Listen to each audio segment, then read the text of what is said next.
তো হ্যালো বন্ধুরা, আশা করি আপনারা সকলেই ভালো আছেন। এখনও যারা এই বয়সে আপনারা রুবিক্স কিউব মিলাতে পারেন না, তাদেরকে আমি অতি সহজে একদম সহজে আপনাদেরকে আমি দেখিয়ে দেবো কীভাবে আপনারা রুবিক্স কিউব মিলাবেন একদম সহজে। তো এর জন্য আপনাদের অবশ্যই কিছু সূত্র জানা লাগবে, যেহেতু একটু বিগিনার, একটু প্রথম দিকে একটু সূত্র জানা লাগবে, পরে আপনার সূত্র লাগবে না যখন আপনি লিজেন্ড হয়ে যাবেন। তো এখন একটু আমরা দেখে নিই কোনটা রুবিক্স কিউবের কোনটা কোন দিক। যেমন আমি এটা ধরলাম, প্রথমে এটাকে ফ্রন্ট রাখলাম, এটা সামনে রাখলাম, এগুলো উপরে রাখলাম। রুবিক্স কিউবের এটাকে বলে ফ্রন্ট,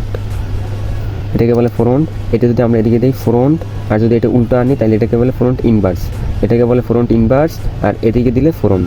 ওকে, যদি আমরা এদিকে ঘুরাই না, যদি এদিকে সোজা ঘুরাই তাহলে এটাকে বলা হয় ফ্রন্ট শুধু, আর যদি এটাকে উল্টানো হয় তাহলে বলা হয় ইনভার্স।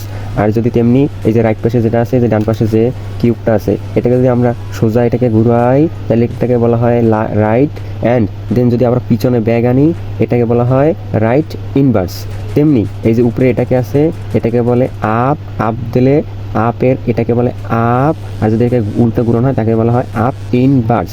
তেমনি এই যে পিছনে একটা আছে, এই যে নিচের এটাকে বলা হয় ডাউন, এটাকে বলা হয় ডাউন, আর এটাকে যদি উল্টো ঘুরিয়ে আনা হয় তাহলে বলা হয় ডাউন ইনভার্স। ঠিক আছে, যেমন আমি আরেকবার একটু বলে দিতেছি, এটাকে বলা হয় লিগা রাইট পাশ কিউবের, এটা হলো রাইট পাশ, রাইট অ্যান্ড রাইটটা, অ্যান্ড এটাকে বলা হয় আপ, অর্থাৎ উপরের সাইড, অ্যান্ড এটাকে বলা হয় ডাউন অর্থাৎ নিচের সাইড, আর এটাকে বলা হয় লেফট অর্থাৎ বাম সাইড, অ্যান্ড এটাকে বলা হয় ফ্রন্ট, এটা হলো কিউবের সামনের সাইড, অর্থাৎ যেদিকে আপনার দিকে করে থাকবে সেটা হলো ফ্রন্ট সাইড, আর যেটা আপনার হাতের ডান পাশে থাকবে সেটা হলো ডান সাইড, আর যেটা বাম পাশে থাকবে সেটা হলো বাম সাইড, আর যেটা উপরে থাকবে আপনার কিউব ধরার সেটা হলো আপ সাইড, আর নিচেটা হলো ডাউন সাইড। ওকে, আশা করি আপনারা ভিডিওটা ভালোই বুঝতে পারছেন, আর যদি বুঝতে না পারেন অবশ্যই ভিডিওটা আরেকবার দেখবেন।